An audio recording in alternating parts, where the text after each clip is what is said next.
WiRED.Roots. We're finally launching together. I'm excited to be here as the new high school director. And I especially want to thank Shelley for being here today to help me create this video. You bet. So yeah, we're going to kind of dive right in this month. We're going to talk about anxiety. So throughout the month, we're going to be posting videos on YouTube. So be sure to subscribe to our YouTube channel. And we'll be just giving you content related to the topic of anxiety throughout the month. So please be in contact with your D group leader and our YouTube channel. So Shelley, I want to start off by asking you the question. Have you ever been in a car that went 100 miles an hour? Oh dear, I have confession. My husband likes to drive a little fast, and he might have a little bit of a fast car. So yes, I have, but I don't like it. Yeah, so like, talk to me about that feeling. Like, oh, like my stomach gets all turned, like even just kind of getting in the car knowing that he has a little bit of a heavy foot, it just makes me nervous. I get all tense inside. Absolutely. So like, if you guys have ever been in a car that went over 100 miles an hour, which I do not recommend, but you will notice that the speed hits different up there. Like all of a sudden you're going and it's like, whoa, I'm going really fast. And what I experienced, so let me tell you a little bit about the first time I went. We were going I went to Unity Christian High School. We were going from one campus to the other, and we were going up this hill. And this guy had this old Mitsubishi. I think I'm pronouncing that right. Like that, and it was basically held together by duct tape.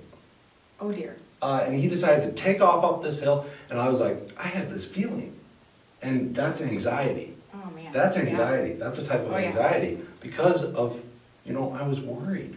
I was deeply concerned about my well-being, and that's a valid type of anxiety.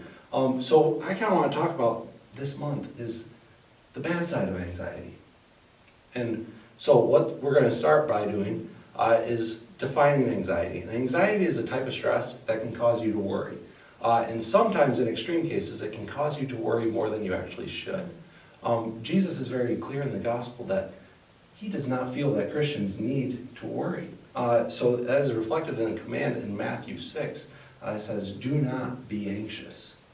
So this command of do not be anxious, this is actually an act of love because Jesus is giving us his identity. Like we can find our identity in Christ, and that's the reason we do not need to be anxious. It's because of Christ that we do not have to be anxious. So this may sound kind of simple, but really, is it? That's kind of tricky. Yeah, it's really tricky.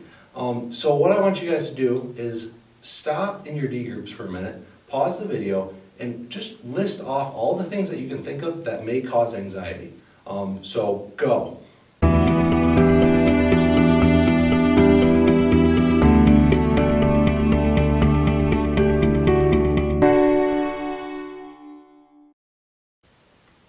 Welcome back. So Shelley, what are some of the things that might cause anxiety?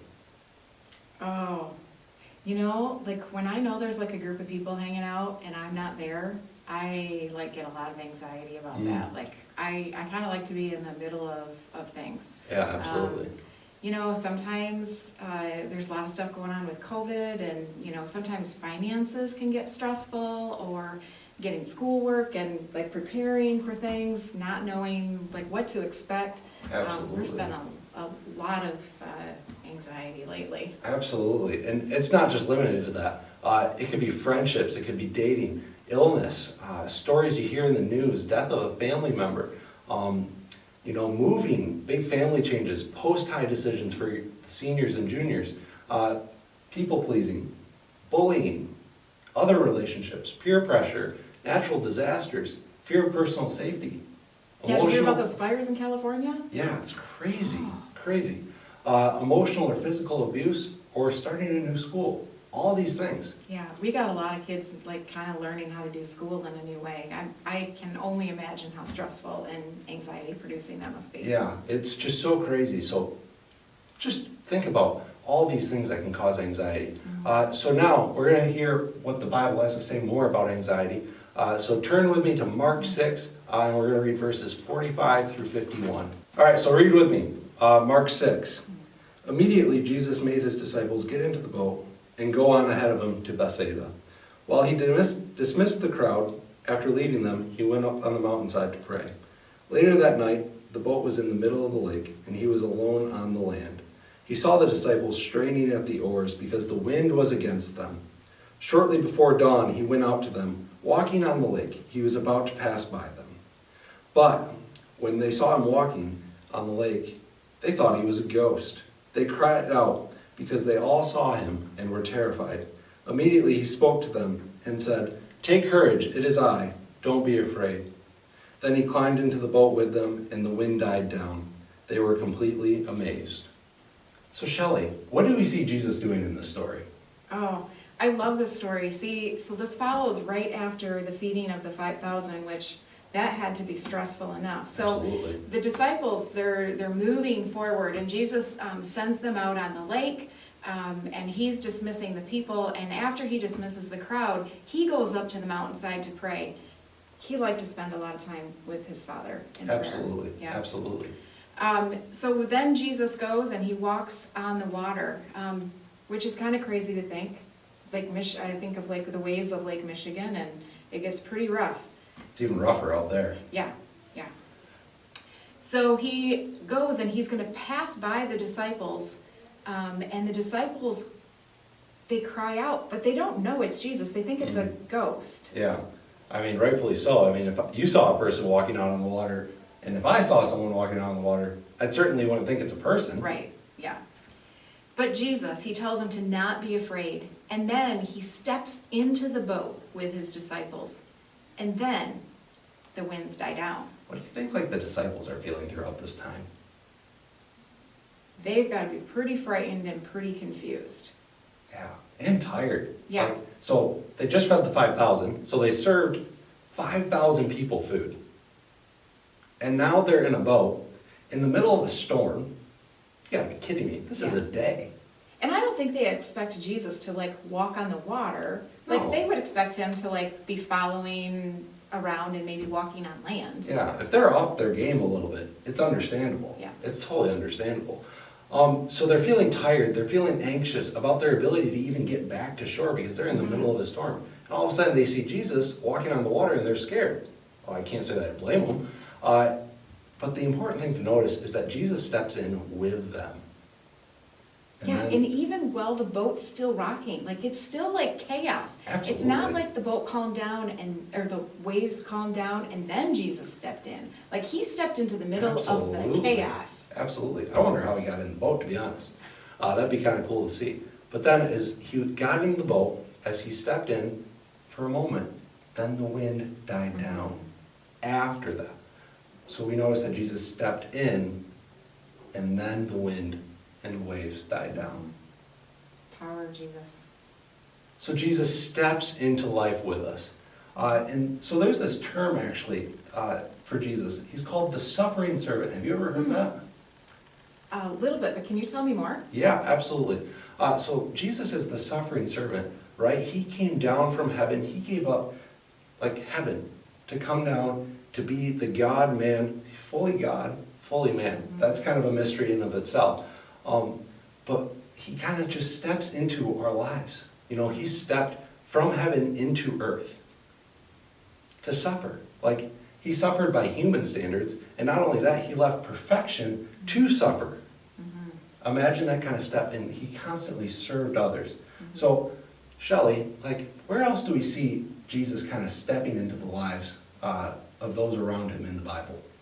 Oh, you know, one of the stories is when Lazarus dies and Jesus weeps and he steps into Absolutely. that grief and that mourning with his friends. Absolutely. He doesn't just go and raise Lazarus. Yeah.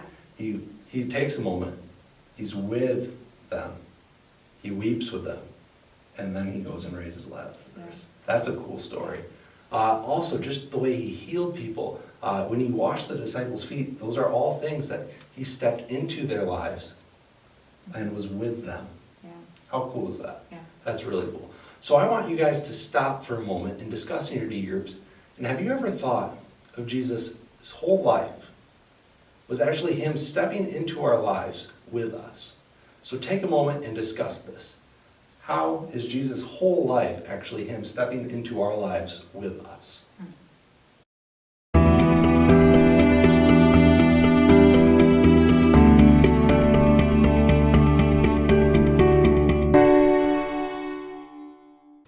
So welcome back. So, Shelley, how would you answer this question? Jesus' whole life, how is he stepping into our lives? Oh, you know, Jesus steps into our life. He steps into my life by like taking on my sin. My sin was put on Jesus, and he died on the cross in place of me. I know that I will never have to bear that punishment of my sin. Yeah. But he steps into life like in other little ways, like in my grief, or maybe in a lonely moment, he steps in and comforts me. Absolutely, all those things. So Jesus knew what it was like to suffer. He was human. He understands all the emotions. He gets everything. And the awesome part about the gospel is he steps in with us, as he did with the boat. So one of the things that you might be kind of questioning right now is, I can't be like Jesus. Jesus was always so calm. Let's kind of talk about, why do you think Jesus was always so calm? Well, I think that talks about how Jesus was fully God and fully man. This is an aspect of fully God. We can't do that because we're only human. Like, we don't have that Absolutely. power, that divinity that Jesus had. Absolutely. But at the core of it, like, Jesus found his identity in God. I mean, it's pretty easy to find your identity in God when you are God. Mm-hmm.